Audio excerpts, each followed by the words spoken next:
Friends, welcome to my channel. बहुत बहुत स्वागत है आप सभी का। तो फ्रेंड्स, आज हम 40 चेस्ट साइज के लिए डबल कटोरी ब्लाउज की कटिंग यहाँ पर कर रहे हैं। तो इसके लिए मैंने यहाँ पर पेपर लिया है। पेपर मैंने डबल रखा है, तो फ्रंट और बैक दोनों भी साइड्स को हम एक ही साथ में हटा दे हैं। तो फ्रेंड्स, यहाँ पर पेपर डबल है और हमको यहाँ 40 साइज बनानी है। तो 40 चेस्ट साइज के लिए आप अपने ब्लाउज की जितनी भी हाइट है उसमें आपको 1 इंच एक्स्ट्रा मिलाकर यहाँ पर मेजरमेंट को लेना है। तो चलो 1 इंच एक्स्ट्रा यहाँ पर मिलाएंगे। आपकी जितनी भी ब्लाउज की हाइट है आप देख लीजिए। अगर आपकी 14 है तो आपको 15 लेनी है, 15 है तो 16 लेनी है। ठीक है, इस तरह से आपको डबल कटोरी ब्लाउज के लिए हाइट को नापना है। तो मैं यहाँ पर ले रही हूँ पूरी 16 इंच की हाइट, क्योंकि मुझे इसको रेडी 15 इंच के लिए रखना है। तो 16 इंच पर एक मार्किंग मैंने यहाँ पर कर दी है। और अब हमको गले की चौड़ाई को लेना है। देखो, अब हम 40 साइज के लिए ले रहे हैं, तो गले की चौड़ाई को आप 2.25 या 3 इंच तक पूरा भी रख सकते हैं। तो अगर आप 2.25 इंच के रख रहे हैं तो यहाँ पर 2.25 इंच के ऊपर एक मार्क कर लीजिए। शोल्डर पट्टी की जो चौड़ाई है इसको आप 3.25 से 3.5 इंच तक रख सकते हैं। तो मैं यहाँ पर शोल्डर पट्टी को रख रही हूँ 3.25 इंच। आर्म होल को आप 6 और 6.5 दोनों को रख सकते हैं। अगर आप थोड़ी सी आपकी हाइट कम है, आपको लगता है, तो आपको 6.5 इंच रखना है। अगर आपकी हाइट 5 से ऊपर है तो आपको 6 इंच के लिए आर्म होल यहाँ पर रखना है। तो ठीक है, मैं यहाँ पर रख रही हूँ 6 इंच, 6.25 इंच रख लेते हैं, थोड़ा सा एक्स्ट्रा ले लेते हैं। तो इस तरह से 6.25 इंच के ऊपर एक मार्क कर देंगे। अब देखो, ये जो मार्किंग हमने अभी की है इसको हम सीधा जोड़ेंगे। पहले इस तरह से हमको मार्किंग को जोड़ लेना है। अब हमको यहाँ पर चेस्ट साइज के लिए नाप लगाना है। देखो, हम 40 साइज के लिए बना रहे हैं, तो आपको 40 का 4th भाग यहाँ पर लेना है। अगर आपको इस तरह से टेप को रखना है और यहाँ से आपको गिनना है। ठीक है, तो अगर आप 40 साइज के लिए बना रहे हैं तो 40 का 4th भाग यहाँ पर 10 इंच आता है। और इसमें आपको 1, 1.5 या 2 इंच तक एक्स्ट्रा मार्जिन आप मिला सकते हैं। तो मैं यहाँ पर 1.5 इंच का मार्जिन रख रही हूँ। तो ये देखो 11.5 इंच पूरा पेपर इसमें आता है। 11.5 इंच के ऊपर एक मार्क करेंगे। सेम यही मार्क हमको नीचे की साइड में 11.5 इंच के ऊपर करना है, इस तरह से। अब इस मार्क को आपको जोड़ना है। देखो, अगर आपके पेपर में जगह है तो आप जोड़ सकते हैं। मैं इसको हल्का सा जोड़ के आपको बता देती हूँ। तो यहाँ पर मैंने इस तरह से एक लाइन लगा दी है। अब जो हमारी चेस्ट साइज होती है वो हमारी कमर की साइड से बड़ी होती है, कमर थोड़ी सी हमारी छोटी होती है। तो यहाँ पर आपको 1 इंच कम लेना है। इस लाइन को भी आप पहले सीधा कर लीजिए जहां पर आपने हाइट गिनी हुई है। और यहाँ पर जहां पर आपने 1 इंच अंदर गिना है वहां पर आपको इस तरह से तिरछा गिन के अब इसको यहाँ खत्म करना है। ठीक है, अब हमको यहाँ पर आर्म होल के लिए गिनना है। आर्म होल हम दोनों साइड का इसी के ऊपर मेजरमेंट लेंगे, जैसे फ्रंट और बैक दोनों साइड के लिए। ठीक है, तो हम सबसे पहले बैक के लिए लेते हैं 1.25 इंच का आर्म होल। 1.25 इंच के लिए मैंने अंदर लिया है और दूसरा जो है वो 0.25 इंच के लिए अंदर लेते हैं। ये हमारा फ्रंट साइड है ये, और ये हमारा बैक साइड है। तो पेपर को हल्का सा इस तरह से घुमा कर ले लेंगे और अब इसको गोलाई देंगे।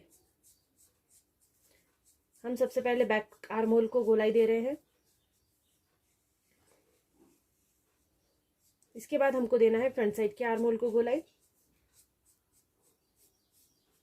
तो इस तरह से हमको दोनों भी आर्म होल यहीं पर ड्रॉ करने हैं। अब हमको यहाँ बेल्ट के लिए नाप लगाना है। देखो, बेल्ट के लिए मैं लगा रही हूँ यहाँ पर 3 इंच के लिए और दूसरी साइड से लगा रही हूँ 4 इंच के लिए, मतलब 4 इंच के लिए। तो यहाँ पर हमको 2 मार्क लगाने हैं, 3 भी और 4 भी। तो 4 इंच के लिए पहले लगा लेंगे, उसके बाद 3 इंच के लिए भी यहाँ पर मार्क लगा लेंगे। अब जो भी हमने 3 इंच के लिए दोनों साइड से मार्क लगाया है इसको हमको सीधा जोड़ना है। इस तरह से सीधा जोड़ेंगे। इसके बाद हमको टेप को इसी के ऊपर वापस से एक बार रख देना है और 3.5 या 4 इंच तक आगे लेना है। ठीक है, तो यहाँ पर आप चाहे तो 3.5 इंच या फिर 4 इंच के लिए पूरा आगे ले सकते हैं। 4 इंच के लिए ले रहे हैं तो इस तरह मार्क करके ये वाला जो 4 इंच हमने पहले गिना था इसको आपको इस तरह से गोलाई में आकार देना है। जैसे आपका बेल्ट का आकार होता है, कोई इसको योग पट्टी बोलते हैं, क्रॉस पट्टी बोलते हैं, आपके पास जो भी बोलते होंगे। तो इसको यहाँ पर हमको आकार देना है। अब हमको आगे का गला यहाँ पर नापना है। देखो, आगे का गला आपके ब्लाउज का जितना भी आप रखते होंगे उतना ही आपको रखना है। जैसे मैं यहाँ पर रख रही हूँ 7 इंच के लिए, यहाँ पर कुछ भी बढ़ाना नहीं है आपको। और यहाँ से भी हमको 3.25 इंच के लिए बराबर से गिन लेना है। अब यहाँ हमारे 2 मार्क हो गए हैं। 2 मार्क को हम इस तरह से जोड़ लेंगे।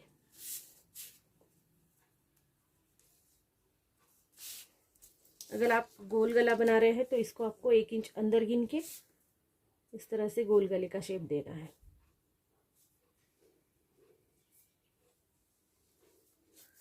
अब हमको यहाँ पर कटोरी के लिए मेजरमेंट लेनी है। अगर आप 40 साइज के लिए बना रहे हैं तो आपको 6 या 6.25 इंच की कटोरी लेनी है। 40 से अंदर अगर आप 36, 34, 28 इसलिए बना रहे हैं तो आपको 5, 5.5 इंच तक कटोरी रखनी पड़ती है। तो यहाँ पर मैं पूरे 6 इंच के लिए कटोरी गिन रही हूँ, तो 6 इंच के ऊपर मैं एक मार्क कर देती हूँ। देखो यहाँ पर 6 इंच आता है, इस तरह से एक मार्क कर देंगे। देन यहाँ पर हमको 1/2 इंच के लिए मार्क करना है, जहाँ पर आपकी गले की साइड है वहाँ पर। और आर्म होल से नीचे आपको 2 इंच के लिए मार्क करना है, तो मैं यहाँ पर 2 इंच के लिए मार्क कर देती हूँ। अब यहाँ पर ये 3 पॉइंट हो गए हैं, तीनों भी पॉइंट को हमको गोल आकार में जोड़ना है। ठीक है, कटोरी को बनाते वक्त हाथ को बार बार उठाना नहीं है, नहीं तो आकार जो है आपके कटोरी का गोल बिल्कुल भी नहीं आता है। तो इस तरह से मैंने आकार दे दिया कटोरी का। अब देखो यहाँ पर नॉर्मल कटोरी हम जैसे बनाते हैं सेम उसी तरह से मेजरमेंट हो चुकी है। हम बना रहे हैं 40 साइज के लिए। अब यहाँ पर हमको कुछ मेजरमेंट अलग लेनी है। तो जैसे अब आप यहाँ पर ले रहे हैं, देखो ये हमने 6 इंच रखा था, तो इसका हमको सेंटर लेना है। सेंटर के ऊपर एक मार्क कर देंगे, ये हमारा सेंटर हो गया। अब इस वाली साइड को आपको गिनना है। देखो आप अगर ऐसा गिनोगे तो ये 8 इंच आता है। आपको टेप को इस तरह से रखकर गिनना है। ठीक है, यहाँ पर टेप को इस तरह से रख के अच्छे से गिनेंगे तो ये पूरा 9 इंच के लिए आता है। अब 9 इंच के हमको 3 हिस्से करने हैं। ठीक है, तो 3-3 इंच के लिए 3 हिस्से इसके बन जाते हैं। ये देखो ये एक 3 इंच के लिए बन गया, ये दूसरा वाला 3 इंच के लिए बन गया, और नेक्स्ट ये भी 3 इंच के लिए बन जाता है। तो इस तरह से आपको 3 हिस्से करने हैं। 3 इंच के 3 हिस्से होने के बाद आपको यहाँ पर इस वाली साइड का सेंटर लेना है। ठीक है, तो ये वाली साइड हमारी 6 इंच है, तो यहाँ पर भी हम 3 इंच के लिए सेंटर लेते हैं। तो यहाँ पर भी हमने इसका सेंटर ले लिया।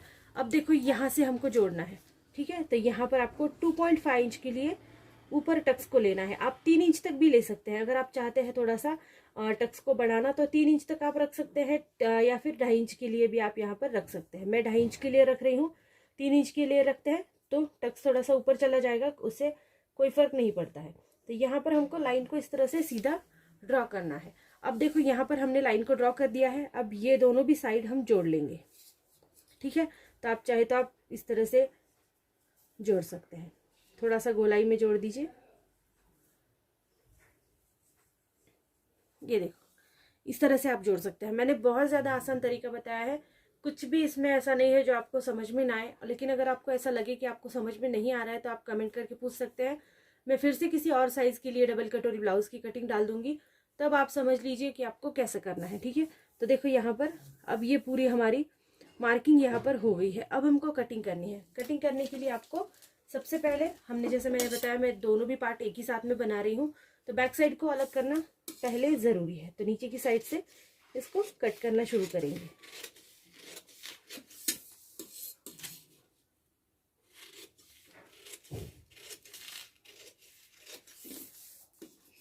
यहाँ से हमको सिर्फ बैक साइड के लिए आर्म होल कट करना है, और उसके बाद बैक साइड को पूरी तरह से निकाल देना है, और फिर फ्रंट साइड की कटिंग अलग से करेंगे। ठीक है, अगर आपको ब्लाउज गिरने के चांसेस है, बहुत ज़्यादा ब्लाउज गिरने का प्रॉब्लम अगर आपको आता है, तो यहाँ से आपको पेयर का मार्जिन लेना है। जैसे 2, 3 या 4 लाइन तक आप ले सकते हैं। मैं यहाँ पर 3 लाइन्स ले रही हूँ, 1, 2, 3 लाइन्स के ऊपर मैंने यहाँ पर एक मार्क कर दिया। अब इसको हम थोड़ा सा डाउन ले लेंगे नीचे की साइड में। यहाँ पर इस तरह से आपको डाउन देना है, और फिर भी आपको यहाँ पर कट करना है इस तरह से। अब देखो इतना कट करने के बाद हमको बैक साइड को पहले अलग निकालना है इस तरह से। ये देखो बैक साइड को मैंने पूरी तरह अलग निकाल लिया है। अब फ्रंट साइड की कटिंग करते हैं। फ्रंट साइड के लिए आपको पहले बेल्ट की कटिंग करनी है। बेल्ट साइड को हम साइड में हटाएंगे, उसके बाद फ्रंट साइड का जो आर्म होल है इसको भी हटाएंगे।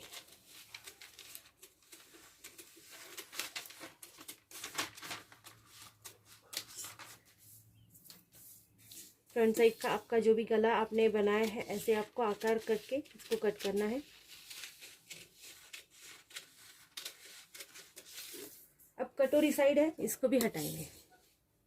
कटोरी को सबसे पहले आप पूरी तरह से हटाइए, जैसे हम पहले सिंगल कटोरी को हटाते हैं, ऐसे ही आपको इसको यहाँ पर कट करना है। अब इसके बाद आपको ये वाला पार्ट कट करना है।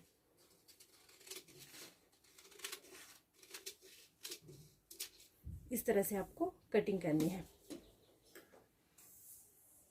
तो देखो हमने इस तरह से यहाँ पर कटिंग कर ली है और ये हमारी डबल कटोरी की कटिंग है। अब हमको कटोरी को आगे बढ़ाना है। नॉर्मली कटोरी, सभी कटोरीज को हमको आगे बढ़ाना पड़ता है।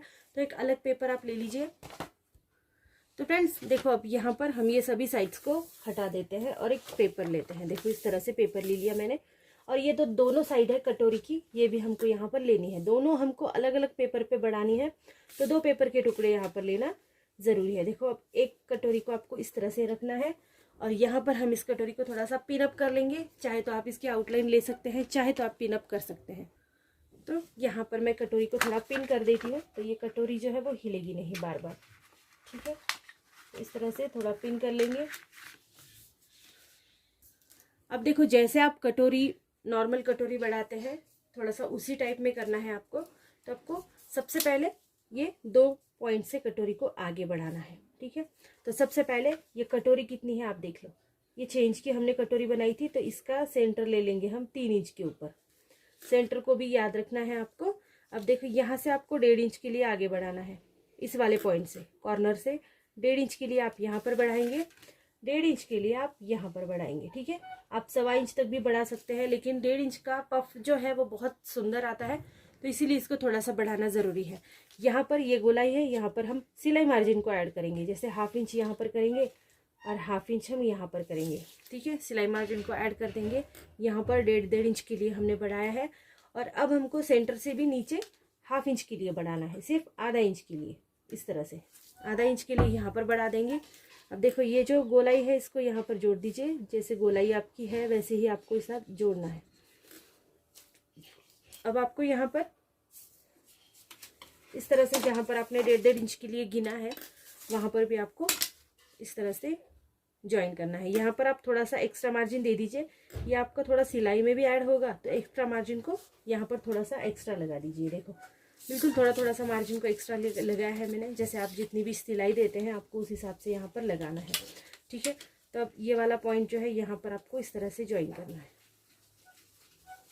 आप चाहे तो थोड़ा सा गोलाई में ज्वाइन कर सकते हैं। देखो इस तरह से आपको थोड़ा सा हल्की सी गोलाई देनी है, यहाँ से लेके यहाँ तक इसको ज्वाइन करना है। इसके बाद ये वाली साइड जो है इसको गोलाई में ज्वाइन करना है।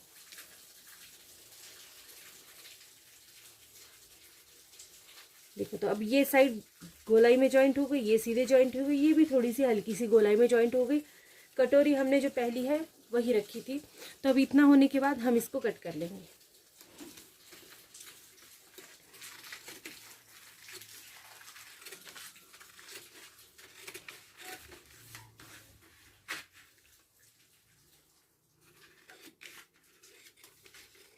यहाँ पर भी आपको अच्छे से गोलाई में ही इसकी कटिंग करनी है कटोरी की। यहाँ पर भी इसकी गोलाई है तो गोलाई में ही कटिंग करिएगा।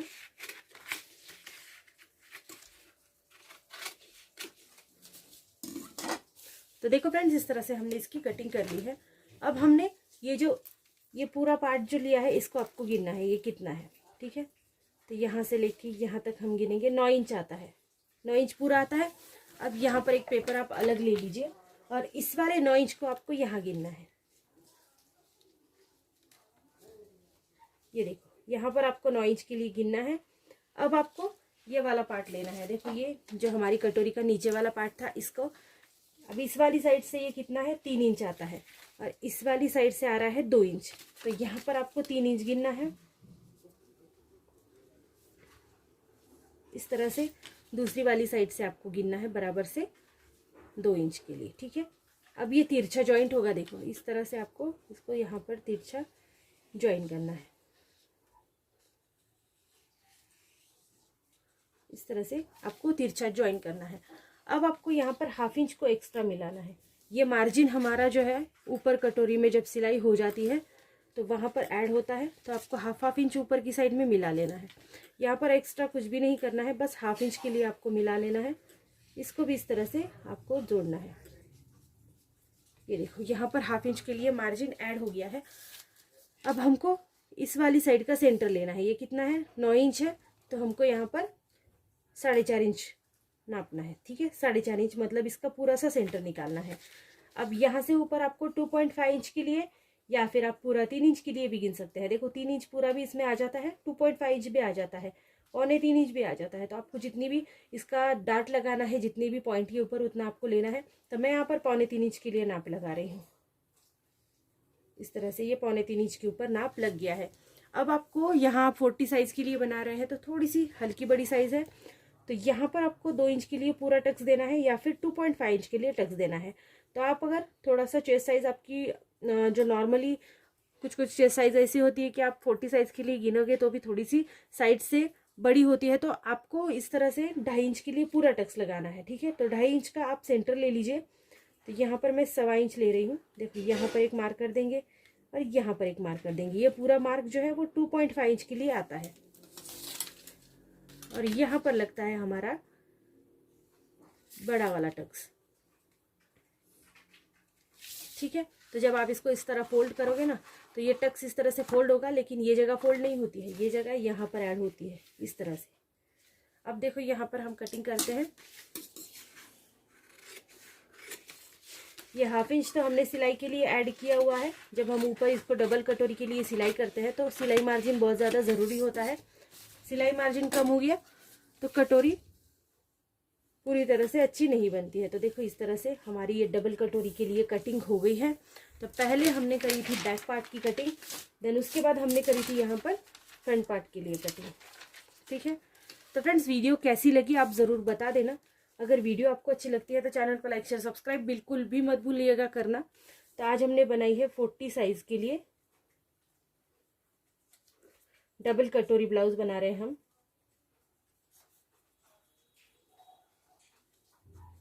तो फ्रेंड्स अगर वीडियो आपको पसंद आती है तो चैनल को लाइक शेयर सब्सक्राइब जरूर कर देना। मैं नेक्स्ट वीडियो में आपको इसकी स्टिचिंग भी बता दूंगी कि आपको डबल कटोरी के लिए स्टिचिंग कैसे करनी है। So thank you friends video को मेरी पूरा देखने के लिए। Thank you so much.